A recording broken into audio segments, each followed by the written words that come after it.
That's coming. Now, we want to jump back in, and I want to get through, hopefully, chapter. We're going to get out of the Garden of Eden, he comes here, and I thought it would have been so nice if we could have been with Abraham walking in the land of Palestine, and he asks, where are you in the course? And well, we're still in the Garden of Eden, so we'll try to work with that.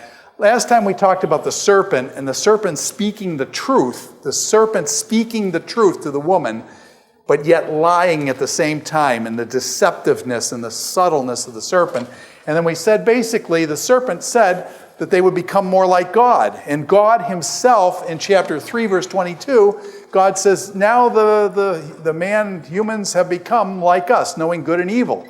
So that apparently Satan was correct in that analysis and things. And so what I want to do today is just say, how did Adam and Eve become more like God by eating the fruit of the tree of the knowledge of good and evil? How did they become more like God? Okay, so I want to work first of all with this. Now let me see if I can do this. There's these pointer options, and if I get a pen, let me see if I can draw here. Okay, that'll work. Okay, I'm not the best drawer, but do you know the difference between objective knowledge and subjective knowledge? Objective knowledge, I want to say for this class, for this purpose, is knowledge of good outside yourself. Subjective knowledge is knowledge of good inside yourself, subjective inside yourself. So there's objective, subjective, inside, outside. Did God have knowledge of good outside of himself? Does God have knowledge of good outside of himself? He looked at all creation, he proclaimed it was what? It was Tov, and then it was Tov Meod. It was very good. So I want to say God has knowledge of the good there. Let's see how I can get rid of that. Okay. Does God have subjective knowledge of good inside of himself? We would say yes. So I want to kind of draw one here for God's knowledge of subjective knowledge of good. Now, does God know evil? Does God know evil? If God doesn't know evil, if somebody doesn't know any evil, then they're what? Naive, okay? And so God is not naive. God knows evil, but is evil inside God or outside God? So I want to say God knows evil outside of himself. Now, does God experience evil inside of himself? No, we would say God is perfect, God is good, God is righteous, God is holy. Okay, so no. So that's the knowledge structure that I want to look at it with God. Now let's look at Adam and Eve. Before they are tempted, before the moment of temptation, did Adam and Eve have knowledge of good outside of themselves before the fall? And so I want to I don't know what we'll use for Adam and Eve. Let's use a circle. Use your imagination, okay? So a circle. Okay, so Adam and Eve had objective knowledge of evil outside themselves. Did Adam and Eve know goodness inside themselves prior to the fall? Yes, they knew God had made them good, and so they have knowledge here. Before the temptation, did they know evil in any way? No. Okay, so this is where the structure. So are they like God or dislike God at this point? Because they have no experience of evil and things. Now, at the point of temptation, at the point that they're tempted, this is before they actually participated, at the point when Satan comes and says, hey, eat the fruit and things, they gain what? Objective knowledge of evil outside of themselves. In other words, they experience it in the serpent. At this point, do they become more like God? Where is the lie? Because not only do they gain this, but when she eats of the fruit and when he eats of the fruit, what do they gain? Subjective knowledge. Is this the lie?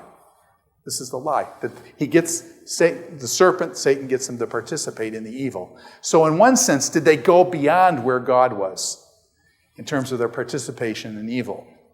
And so this is, so they become more like God, knowing good and evil. Yes, they do become more like God, knowing good and evil at this point. But the problem is they go beyond it and participate in evil. So that's kind of one way to look at this. Let me see if I can get back here. Whoops. And then get down the road. Okay, so I want to work with a temptation, just walk through the process and do this rather quickly. In Genesis chapter 3, verse 6, it says this. Now the serpent was more crafty than any of the wild animals the Lord God had made. And the woman said to the serpent, we may eat of any fruit of the tree in the garden, But God did say we must not eat from the fruit in the tree that's in the middle of the garden. And down to verse 5, God knows that when we eat of it, your eyes will be opened and you will be like God, knowing good and evil. When the woman saw the fruit, so this is the temptation process now, it's going to break it down. When the woman saw the fruit of the tree was good for food, so she looks at the fruit and the fruit looks good for fruit, I want to say that's the lust of the flesh. And basically what I'm going to do is compare these two verses. 1 John 2:16. All that is in the world, the lust of the flesh, the lust of the eyes, and the pride of life. List those three things. Those same three things that are in 1 John 2:16 exactly fit here. The lust of the flesh. It's good for food. Okay, it looks good for food. The lust of the eyes, it says, and was pleasing to the eye. The fruit looked really good. The fruit looked really good. It was pleasing to the eyes. The lust of the eyes, and then the pride of life comes in. And check this out. It follows, for gaining wisdom. It was fruit for gaining wisdom. Now, how many of you would pay for that? How many of you would pay for that? You eat the fruit, you get wise. It'd save you college, man. You could go to the dining hall, eat the fruit, you become wise, okay? So the fruit, notice the connection here of wisdom with this fruit and this whole thing. There's a lot of wisdom motifs actually in this Genesis chapter 3 thing. So the same pattern then is found in 1 John chapter 2, the process of temptation, the lust of the flesh, the lust of the eyes, and the pride of life. Now what happens? Man's dilemma. Is man's dilemma different than the woman's? Is man's dilemma different than the woman's? Satan speaks directly to her. She dialogues with the serpent.